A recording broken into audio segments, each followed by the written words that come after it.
الحمد لله رب العالمين والعاقبة للمتقين ولا عدوان إلا على الظالمين. نحمده سبحانه وتعالى ونشكره ونتوب إليه من كل ذنب ونستغفره، فهو وحده سبحانه وتعالى غفار الذنوب وستار العيوب وعلام الغيوب. نشهدك يا ربنا ونشهد ملائكتك وحملة عرشك وجميع خلقك أنك أنت الله لا إله إلا أنت وحدك لا شريك لك، وأن محمدًا عبدك ورسولك أرسلته بالهدى ودين الحق ليظهره على الدين كله، فبلغ رسالة ربه أعظم ما يكون التبليغ، وأدى الأمانة الإلهية على أكمل وجه يليق، ناصر الحق بالحق، الفاتح لما أغلق، الخاتم لما سبق. يا رب صل على النبي المصطفى ما غردت في الأيك ساجعة الربا. يا رب صل على النبي وآله ما أمت الزوار مسجد يثربا. صلوا على من تدخلون بهديه دار السلامة تبلغون المطلبا. يا أيها الراجون خير شفاعة من أحمد صلوا عليه وسلموا. صلى وسلم ذو الجلال عليه ما لبى ملب أو تحلل محرم. وعلى صحابته المقرر فضلهم، وعلى قرابته المقرر فضلهم، وعلى صحابته الذين هم جادوا علوا ضاءوا حموا زانوا هدوا، فهم على ست الجهات الأنجم، والتابعين الذين هم نقلوا لما حفظوه منه عنهم. فاللهم صل وسلم وبارك على عبدك ورسولك وعلى آله وأصحابه وأزواجه وأتباعه إلى يوم الدين. أيها الموحدون، لقد أوصى الله سبحانه وتعالى الآخرين بما أوصى به الأولين، ولقد وصينا الذين أوتوا الكتاب من قبلكم وإياكم أن اتقوا الله. ويقول الله سبحانه وتعالى: يا أيها الناس اتقوا ربكم الذي خلقكم من نفس واحدة وخلق منها زوجها وبث منهما رجالا كثيرا ونساء، واتقوا الله الذي تساءلون به والأرحام إن الله كان عليكم رقيبا. يا أيها الذين آمنوا اتقوا الله وقولوا قولا سديدا يصلح لكم أعمالكم ويغفر لكم ذنوبكم، ومن يطع الله ورسوله فقد فاز فوزا عظيما. أيها الموحدون المسلمون، لله سبحانه وتعالى أن يختار ما يشاء من خلقه، فقد اصطفى من الملائكة رسلا واصطفى من الناس رسلا. الله يصطفي من الملائكة رسلا ومن الناس، وفضل بعض الرسل على بعض. تلك الرسل فضلنا بعضهم على بعض. واصطفى من الأماكن مكة المكرمة والمدينة المنورة بنور المصطفى صلوات ربي وسلامه عليه، والمسجد الأقصى. واصطفى من الأشهر الحرم، واصطفى من الشهور الأشهر الحرم. إن عدة الشهور عند الله 12 شهرا في كتاب الله يوم خلق السماوات والأرض منها 4 حرم، ذلك الدين القيم فلا تظلموا فيهن أنفسكم. والأشهر الحرم أيها الأحبة الكرام كما ذكرت الآية 4: 3 متتالية و1 منفردة، ذو القعدة وذو الحجة ومحرم، 3 شهور متتالية، ورجب وهو الشهر السابع، رجب مضر. واصطفى الله من الأيام 10 من هذا الشهر المبارك، لأن فيها يوم عرفة. واجتمع في هذه الأيام 3 فضائل ليست في غيرها من الأيام، فهي من الأشهر الحرم كما أسلفنا ذكر الآية، وهي من أفضل أيام الدنيا.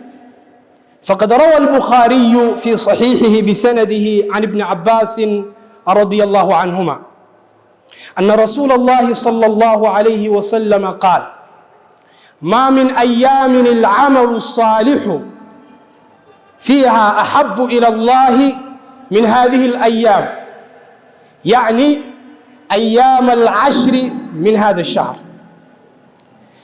فسأل الصحابة رسول الله صلى الله عليه وسلم، قالوا: يا رسول الله، ولا الجهاد في سبيل الله؟ قال: ولا الجهاد في سبيل الله إلا رجل خرج بنفسه وماله فلم يرجع من ذلك بشيء. فأفضلية هذه الأيام مذكورة في هذا الحديث المعظم، وليس تعارضا بين أفضلية هذه الأيام 10 من أول شهر ذي الحجة وأفضلية 10 الأواخر من شهر رمضان، لأن 10 الأواخر من شهر رمضان هي أفضل من حيث الليالي، وهذه الأيام هي أفضل أيام الدنيا من حيث الأيام. وفي أيام 10 الأواخر في رمضان فيها ليلة القدر، وفي هذه الأيام 10 يوم عرفة. مما يستحب في هذه الأيام أيها الأحبة الكرام العمل الصالح كله، والعمل الصالح ليس محصورا على الصلاة، وليس محصورا على الصيام، وليس محصورا على الصدقة، وإنما العمل الصالح هو كل قول وفعل يحبه الله سبحانه وتعالى. ولذلك قال ابن حجر رحمه الله سبحانه وتعالى في الفتح: والذي يظهر أن السبب في امتياز هذه الأيام 10 هو اجتماع أمهات العبادة فيه، وهي الصلاة والصيام والصدقة والحج، ولا يتأتى ذلك في غيرها من الأيام. هذه الأيام المباركة أيها الأحبة الكرام يجب على العاقل المسلم أن يجتهد ليغتنم فيها. ومما ينبغي أن نكثر في هذه الأيام أيها الأحبة الكرام الصيام، لأن الصيام داخل في العمل الصالح. ومما ينبغي أيضا أن نكثر فيه قراءة القرآن، لأن قراءة القرآن من العمل الصالح.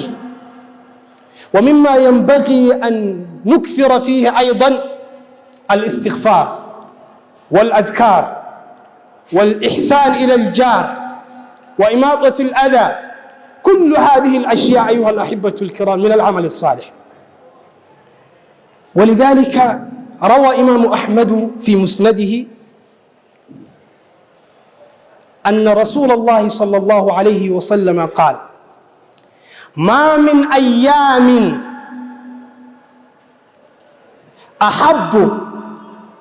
أيام أعظم عند الله ولا أحب من العمل فيهن من هذه الأيام العشر، فأكثروا فيه التكبير والتهليل والتحميد.